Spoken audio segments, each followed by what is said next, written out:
Hi friends, welcome back to my channel. எல்லாருக்கும் வணக்கம். இன்றைக்கான ரெசிபி என்னென்னா சிறுதானிய சர்க்கரை பொங்கல், வரகரிசியில் செஞ்ச இனிப்பு பொங்கல். இது ரொம்ப சூப்பராக நல்லா டேஸ்ட்டாக இருக்கும்.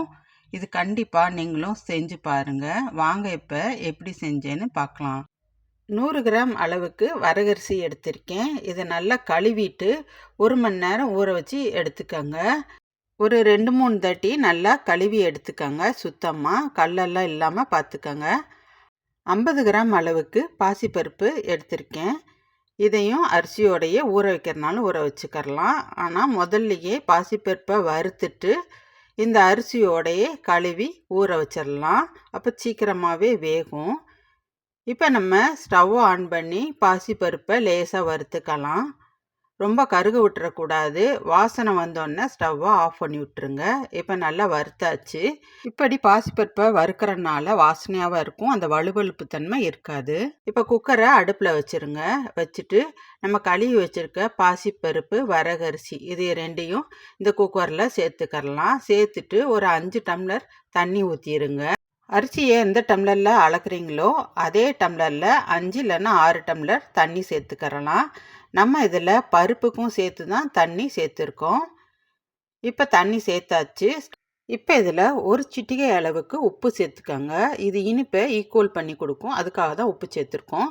இதை நல்லா மிக்ஸ் பண்ணி விட்டுருங்க.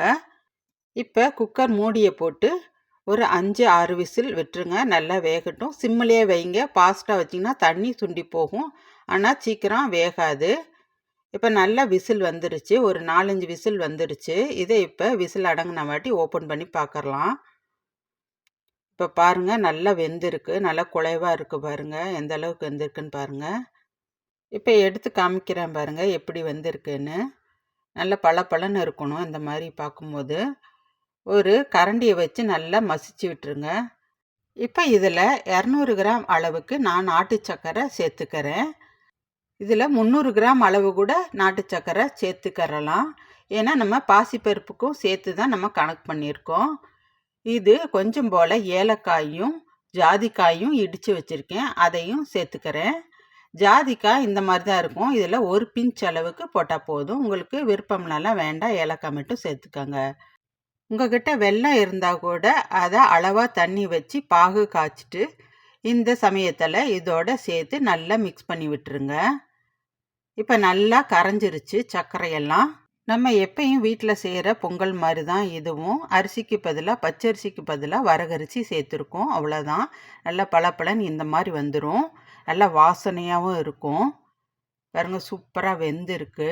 இப்போ இதில் நெய் ஊற்றி முந்திரி திராட்சை தாளித்து இதில் கொட்டிடலாம். ஸ்டவ் ஆன் பண்ணிவிட்டு பாத்திரத்தை வச்சுக்கோங்க. அதில் நெய் ஊற்றிக்கோங்க. இன்னும் கூட நீங்கள் நெய் சேர்த்துக்கரலாம், உங்கள் விருப்பம்தான். நெய்க்கு பதிலாக பட்டர் கூட சேர்த்துக்கரலாம். இப்போ இதில் முந்திரியும் திராட்சையும் சேர்த்துக்கிறேன். இது கூடவே கொஞ்சம் போல் பல்லாக நறுக்கின மெல்லிசாக நறுக்கின தேங்காய் அதையும் சேர்த்துட்டு நல்லா திராட்சை உப்பெல்லாம் வர வரைக்கும் வதக்குங்க. தேங்காய் ரொம்ப வதங்கணுன்னு அவசியம் இல்லை. நல்லா வதங்கின வாட்டி இதை பொங்கலில் சேர்த்துக்கரலாம். நல்லா வாசனையான வரகரிசி சர்க்கரை பொங்கல் ரெடி ஆயிடுச்சுங்க. இதை நல்லா கிளறி விட்டுட்டு மூடி போட்டு வச்சுருங்க. அப்புறமா இதை பரிமாறும் போது இன்னும் கொஞ்சம் நெய் சேர்த்துட்டு பரிமாறுங்க. ரொம்ப சூப்பராக இருக்குங்க. இந்த அரிசியில் செஞ்சு பார்த்துட்டு எப்படி இருக்குன்னு கமெண்ட் பண்ணுங்கள். இது ரொம்ப டேஸ்ட்டாகவும் வாசனையாகவும் இருக்குங்க. ரொம்ப இனிப்பு பிடிக்காதவங்க சர்க்கரையை கம்மி பண்ணிக்கிறலாம், உங்கள் விருப்பம்தான். இது வேக வைக்கும்போது தண்ணிக்கு பதிலாக பாலை சேர்த்து கூட அரிசியை நீங்கள் வேக வச்சு செஞ்சிங்கன்னா அதுவும் ஒரு டேஸ்ட்டாக இருக்கும். இந்த வீடியோ உங்களுக்கு பிடிச்சிருந்துச்சுன்னா லைக் பண்ணுங்கள், ஷேர் பண்ணுங்கள், சப்ஸ்கிரைப் பண்ணுங்கள். தேங்க்யூ.